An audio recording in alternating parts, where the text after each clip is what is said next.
Laksanakan tugasmu. Jibril mundur, majulah malaikat pencabut nyawa melaksanakan tugas dan berkata, kalau bahasa kita, ya Muhammad, maafkan saya tidak mampu melakukan ini, tapi ini perintah dari Allah. Lalu Nabi bersabda, laksanakan tugasmu, saya pun siap melakukannya.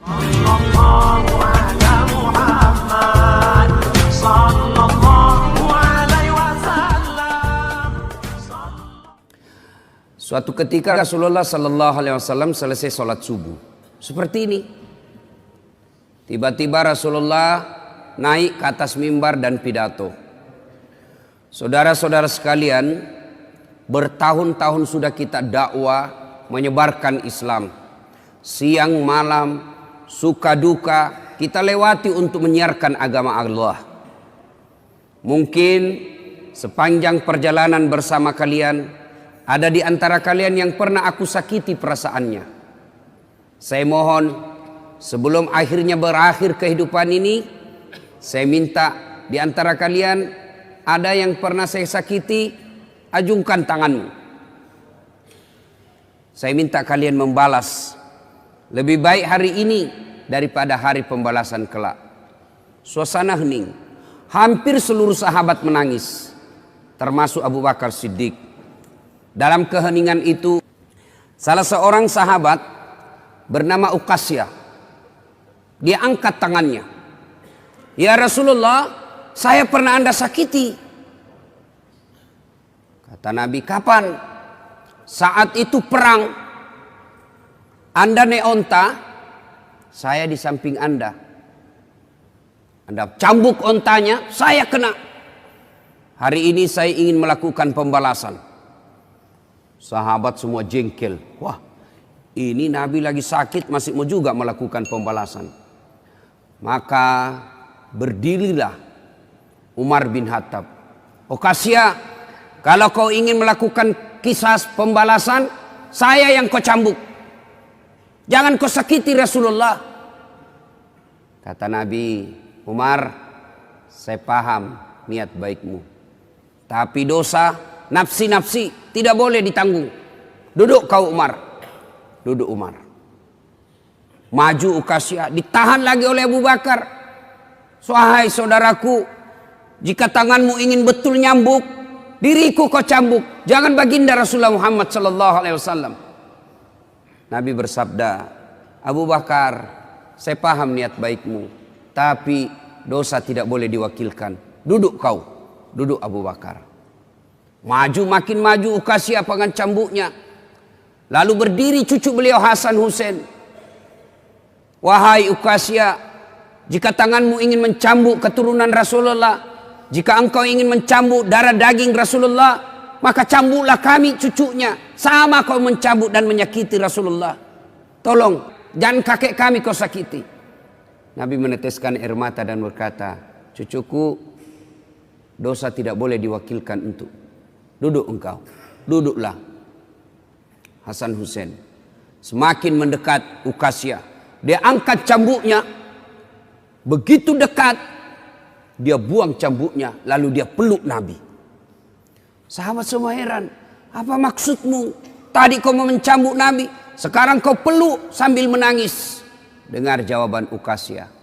Dia lalu berkata, ya Rasulullah, maafkan saya tahu sebentar lagi Anda meninggalkan kami. Ingin rasanya tubuhku yang hina ini memeluk badan Rasulullah sebelum kita berpisah. Kalaupun kelak nanti kita berpisah, di akhirat tentu kita berbeda tempat. Ya Rasulullah, rindu rasanya kulit saya ini menyentuh Rasulullah. Lalu Rasulullah bersabda, saudara-saudara sekalian, jika engkau ingin melihat sahabatku di akhirat kelak, lihatlah ini. Karena cintanya kepada Rasulullah Muhammad sallallahu alaihi wasallam. Tepat hari Senin 12 Rabiul Awal tahun ke-11 Hijriah, bersamaan dengan hari lahirnya Rasulullah, hari Senin tanggal 12 Rabiul Awal tahun ke-11 Hijriah, Allah perintahkan kepada malaikat Jibril, Jibril, kau turun jemput kekasihku Muhammad, cabut nyawanya. Dengan catatan, tanya dulu. Jika dia sudah mau, lakukan tugasmu.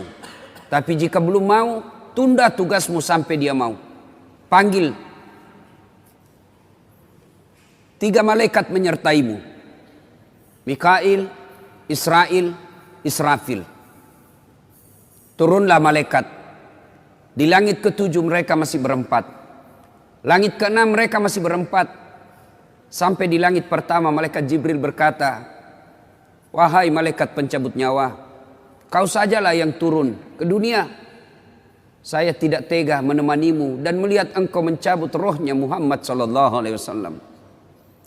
Lalu malaikat pencabut nyawa berkata, "Jibril, kenapa kau tidak turun menyertai kami? Bukankah selama ini engkau yang menyertai Rasulullah? Bukankah selama ini engkau yang menemui Rasulullah? Kami tidak pernah menemui Rasulullah. Turunlah bersama kami." Jibril berkata, "Maafkan saya tidak betul-betul tidak mampu melihat engkau mencabut rohnya Rasulullah." Turunlah 4 malaikat ini. Lalu malaikat mengetuk pintu Rasulullah. Ketuk rumah Rasulullah. "Assalamualaikum warahmatullahi wabarakatuh ya Rasulullah." Nabi dalam rumah menjawabnya, "Waalaikumsalam warahmatullahi wabarakatuh." Fatimah membuka pintu, ternyata tidak ada orang di depan pintu. Rasulullah lalu bersabda, "Sudah ada di samping saya." Malaikat pencabut nyawa berkata, "Ya Muhammad, hari ini aku diperintah Allah untuk mencabut ruhmu. Menurutmu bagaimana?" Kira-kira kalau Bapak ditanya seperti itu, apa jawaban Bapak?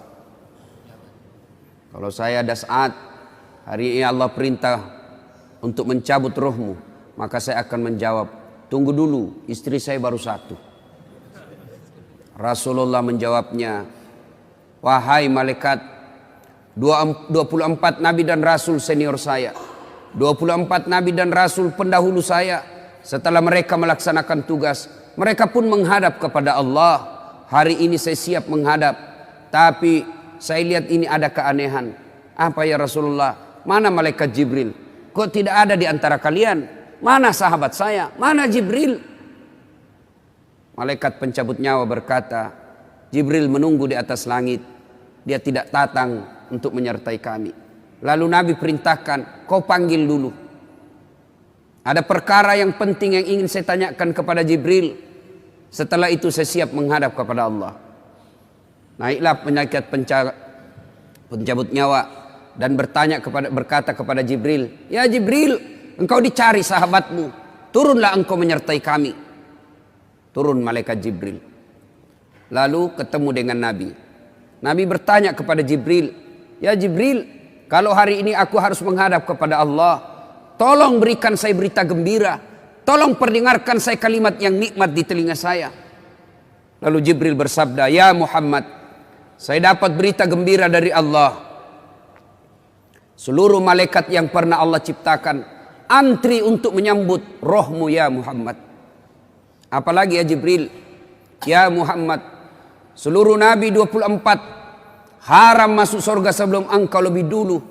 Meskipun engkau nabi paling terakhir, tapi Allah memberikan garansi dan jaminan haram seluruh nabi dan rasul masuk ke dalam surga sebelum engkau lebih dulu ya Muhammad." Nabi mengucapkan alhamdulillah. "Apalagi ya Jibril, ya Muhammad, jika engkau punya dosa dan kesalahan, Allah telah mengampuni dosa dan kesalahanmu." Nabi bersabda, "Alhamdulillah." "Tapi ya Jibril, itu kan saya. Itu diri saya. Ya Jibril, saya tidak cemas soal diri saya. Saya tidak ragu soal diri saya. Yang saya cemaskan umatku ya Jibril. Bagaimana umatku sepeninggal aku kelak?" Subhanallah. Nabi tidak mencemaskan anaknya. Nabi tidak mencemaskan istri beliau. Nabi tidak mencemaskan keluarga beliau. Yang beliau cemaskan umatku ya Jibril. Jibril lalu berkata, "Baiklah kalau begitu ya Muhammad, nantikan saya." Jibril lalu menghadap kepada Allah. Selang beberapa saat muncul kembali dan berkata, "Ya Muhammad, aku telah mendapat berita gembira dari Allah. Meskipun engkau sudah tidak di tengah-tengah mereka, meskipun engkau sudah tidak berada di tengah umatmu, selama umatmu berpegang kepada Quran dan Sunnah, mereka akan selamat dunia sampai di akhirat." Mendengar ini Rasulullah lalu tersenyum dan berkata, "Alhamdulillah, segala puji bagi Allah." Malaikat pencabut nyawa, silahkan laksanakan tugasmu. Jibril mundur, Majulah malaikat pencabut nyawa melaksanakan tugas dan berkata, kalau bahasa kita, ya Muhammad, maafkan saya, saya tidak mampu melakukan ini, tapi ini perintah dari Allah. Lalu Nabi bersabda, laksanakan tugasmu, saya pun siap melakukannya. Undur malaikat Jibril, majulah malaikat pencabut nyawa, melaksanakan tugasnya. Keluar rohnya Rasulullah, perlahan-perlahan meninggalkan telapak kaki Rasulullah. Telapak kaki Rasulullah menggigil, naik ke atas betis Rasulullah, naik ke paha Rasulullah, sampai ke perut. Bercucuran keringat Rasulullah, keluar keringat Rasulullah di wajah Rasulullah. Malaikat Jibril lalu berpaling. Nabi lalu bersabda, wahai malaikat Jibril, kenapa engkau palingkan mukamu? Apakah engkau jijik melihatku? Apakah kau jijik melihat wajah saya? Jibril bersabda, ya Muhammad, ketahuilah demi Allah yang menguasai segala-galanya, tidak aku jijik melihat mukamu ya Muhammad. Aku tidak tega melihat engkau menghadapi sakaratil maut. Aku tidak mampu melihat engkau menghadapi sakaratil maut. Nabi lalu bersabda, ya Jibril, ketahuilah, andai saja Allah tidak cinta kepadaku, andai saja Allah tidak sayang kepadaku, betapa sakitnya sakaratil maut ini.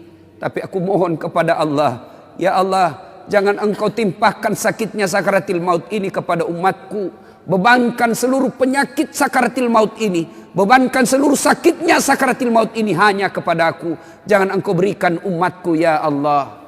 Begitulah cintanya Rasulullah kepada kita. Perlahan-lahan sampai ke tenggorokan. Sampai ke tenggorokan ruh Rasulullah. Habis menggigil seluruh badan Rasulullah, ditinggal rohnya. Lalu di penghujung bibir beliau mengucapkan, pelihara solat kalian, pelihara solat kalian, pelihara solat kalian. Yang kedua Rasulullah berpesan, pelihara wanita di antara kalian, pelihara anak-anak gadis kalian, pelihara istri-istri kalian. Dan yang terakhir beliau ucapkan, tidak satu pun keluarga yang diucapkan. Beliau tidak mengucapkan Khadijah, Khadijah. Beliau tidak mengucapkan Aisyah. Beliau tidak mengucapkan Hasan, Husain. Siapa yang diucapkan? Ummati, ummati, ummati. Berangkat Rasulullah. Hebohlah Mekah. Berduka seluruh Mekah. Abu Bakar menggigil. Sahabat yang lain meneteskan air mata. Satu sahabat yang tidak mau menerima kenyataan, Umar bin Khattab. Ketika disampaikan orang-orang, Rasulullah telah meninggalkan kita, Rasulullah telah menghadap kepada Allah, heboh satu Mekah. Umar bin Khattab marah. Dia cambuk, dia tarik pedangnya dan berkata, siapa yang mengatakan Muhammad wafat, maka aku tebas batang lehernya. Umar tidak bisa. Umar tidak mampu menerima kenyataan Rasulullah berpisah dengannya. Dan Umar mengamuk, siapa yang mengatakan Muhammad mati, saya tebas batang lehermu. Tampil Abu Bakar Siddiq berdiri di depan rumah Rasulullah dan bersabda dan berkata, siapa yang menyembah Muhammad, sesungguhnya Muhammad telah menghadap kepada Tuhannya. Tapi siapa yang menyembah Allah, Allah tidak akan mati, Allah akan abadi selama-lamanya. Mendengar ini lunglai seluruh badan Umar, jatuh sempoyongan tidak mampu berdiri. Begitu menyadari Rasulullah telah meninggalkannya. Begitulah para sahabat mencintai Rasulullah. Bagaimana cinta kita kepada Rasulullah? Kita lebih cinta kepada mobil daripada cinta kepada Rasulullah. Kita lebih cinta kepada harta daripada cinta kepada Rasulullah. Padahal Rasulullah bukan cuma di dunia beliau cinta kepada kita, sampai di akhirat beliau mencintai kita. Dijelaskan dalam riwayat, ketika hari kebangkitan kelak, hari kiamat telah berlalu, seluruh makhluk binasa. Allah perintahkan kepada malaikat Jibril, ya Jibril, kau bangkitkan seluruh manusia. Kau cari makam Muhammad, kekasihku Muhammad. Kau bangkitkan Muhammad. Lalu malaikat Jibril berdoa kepada Allah, ya Allah berikan saya tanda untuk menemukan makam Rasulullah. Bayangkan habis kiamat, porak-porantah dunia, berantakan dunia. Lalu disuruh mencari, Jibril disuruh mencari makam Rasulullah. Dengan izin Allah, makam Rasulullah mengeluarkan asap. Lalu jasad Rasulullah bangkit. Seperti kalau Bapak lihat sirkus, naik jasad Rasulullah terangkat, ya kurang-kurang seperti ini. Naik badan Rasulullah, lalu Rasulullah badannya Demi Allah diriwayatkan tidak rusak, tidak dimakan ulat, tidak dihancurkan tanah seperti badan Rasulullah ketika hidup. Bangkit Rasulullah seolah baru bangun dari tidurnya. Dia gosok mata Rasulullah. Begitu terbuka mata Rasulullah seolah bangun dari tidur. Begitu dia buka, nampak ada Jibril di depannya. Lalu Rasulullah berkata kepada Jibril, "Ya Jibril, hari apa ini?" Jibril menjawab, "Ya Muhammad, inilah hari kebangkitan seperti yang Allah janjikan kepada kalian." Kira-kira saat itu siapa yang dicari Rasulullah? Apakah beliau mencari bapaknya yang tidak pernah dilihat sama sekali? Apakah beliau mencari ibunya yang hanya 2 tahun 4 hari bersamanya? Apakah beliau mencari cucu kesayangan beliau Hasan Hussein? Tidak. Tidak satu pun keluarga beliau yang dia cari. Pada saat itu Rasulullah bersabda, "Ya Jibril, kalau ini hari kebangkitan, aina ummati? Mana umatku? Mana umatku Jibril?" Kita yang dicarinya. Begitu cintanya Rasulullah kepada kita. Rasanya tidak ada satupun pemimpin di dunia ini yang mencintai umatnya seperti cintanya Rasulullah sallallahu alaihi wasallam kepada kita. Mari kita lihat cinta kita kepada Nabi. Salawat aja kita malas. Sallallahu ala Muhammad, sallallahu alaihi wasallam, sallallahu ala Muhammad, sallallahu alaihi wasallam. Ya Nabi, salam alaik. Ya Rasul, salam alaik. Ya Habib, salam alaik.